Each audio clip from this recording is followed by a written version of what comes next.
सम्राट विक्रमादित्य की न्यायप्रियता और वीरता की कहानियां दूर दूर तक प्रसिद्ध थीं। वे निडर होकर हर चुनौती का सामना करते थे। एक दिन उनके दरबार में एक वृद्ध ब्राह्मण आया।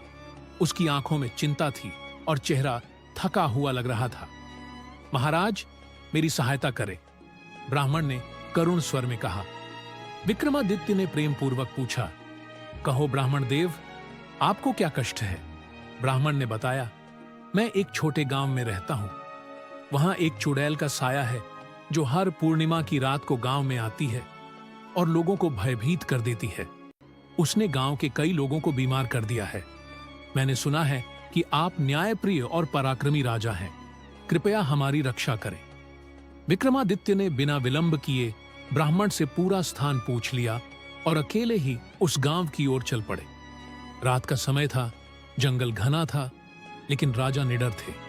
गांव पहुंचकर उन्होंने देखा कि सब लोग अपने अपने घरों में छिपे हुए थे। उन्होंने गांव के बाहर एक विशाल वट वृक्ष के नीचे डेरा डाला और चुपचाप बैठ गए। कुछ ही देर में ठंडी हवा चलने लगी और अचानक एक काले घूंघट वाली रहस्यमयी स्त्री प्रकट हुई। विक्रमादित्य समझ गए कि यह वही चुड़ैल है, लेकिन अजीब बात यह थी कि वह उन्हें देखकर रो पड़ी। मुझे मारने मत आओ राजा, मैं कोई बुरी आत्मा नहीं हूं, चुड़ैल ने कांपते स्वर में कहा। यदि तुम बुरी नहीं हो तो गांव वालों को परेशान क्यों कर रही हो? राजा ने प्रश्न किया। चुड़ैल ने कहा, मेरा असली नाम चंद्रलेखा है। मैं भी कभी एक साधारण स्त्री थी, लेकिन वर्षों पहले एक तांत्रिक ने मुझे छल से श्रापित कर दिया। अब मैं तभी मुक्त हो सकती हूं जब कोई मुझे न्याय दिलाए। विक्रमादित्य ने गहराई से सोचा और अगले दिन गांव के सभी लोगों को इकट्ठा किया। उन्होंने उस वृद्ध ब्राह्मण को बुलाया जो गांव के सबसे ज्ञानी व्यक्ति थे। ब्राह्मण ने गहन ध्यान करके राजा को बताया, इसका उद्धार तभी संभव है जब इसे कोई न्यायप्रिय व्यक्ति क्षमा करके पुनः स्वीकार कर ले।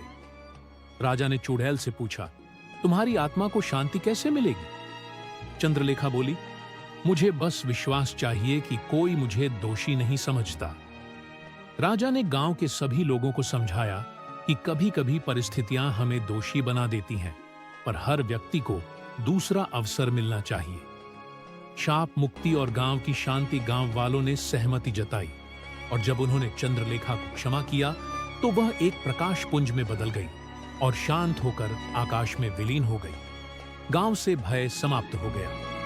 वृद्ध ब्राह्मण ने राजा को आशीर्वाद दिया और विक्रमादित्य अपनी नई विजय के साथ राजधानी लौट आए। इस तरह विक्रमादित्य ने बिना किसी युद्ध या हिंसा के न्याय, दया और समझदारी से एक आत्मा को मुक्ति दिलाई।